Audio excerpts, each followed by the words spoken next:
Hi friends, welcome to my YouTube channel. ఈరోజు మనం quick and easy breakfast recipe పెసర గారెలు చేద్దామా? ఈ గారెలకు మనం ఒక గ్లాస్ ఫుల్గా పెసర్లు వాష్ చేసి వాటర్లో 3 hours పాటు నానబెట్టాలి. 3 hours తర్వాత అందులో నుంచి 1/4 గ్లాస్ పెసర్లు పక్కకు తీసి మిగిలిన వాటిని బరకగా గ్రైండ్ చేసుకోవాలి.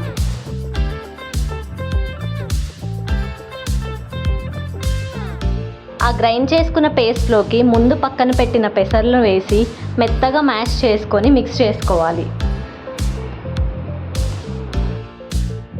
నెక్స్ట్ మనము మిక్సీ జార్లోకి 5 పచ్చిమిర్చి, ఒక ఆనియన్, జీలకర్ర, సాల్ట్, అల్లం తరుగు వేసి గ్రైండ్ చేసుకొని ముందుగా చేసిన పెసర్ల పేస్ట్లో మిక్స్ చేసుకొని రెడీగా ఉంచాలి. నెక్స్ట్ స్టవ్ మీద ప్యాన్ పెట్టి ఆయిల్ పోసుకొని ఆయిల్ హీట్ అయ్యాక చేతికి కొంచెం వాటర్తో తడి చేసుకొని ఈ పేస్ట్ని రౌండ్గా ఒత్తుకొని ఆయిల్లోకి డిప్ చేసి గోల్డెన్ బ్రౌన్ వచ్చేదాకా ఫ్రై చేస్తే చాలు. ఈ గారెలను ఏ చట్నీతో తిన్నా చాలా టేస్టీ అండ్ యమ్మీగా ఉంటాయి ఫ్రెండ్స్. ఇక్కడ నేను మామిడికాయ ముక్కలు పచ్చడితో తింటున్నాను. చాలా టేస్టీగా ఉంది ఈ కాంబినేషన్.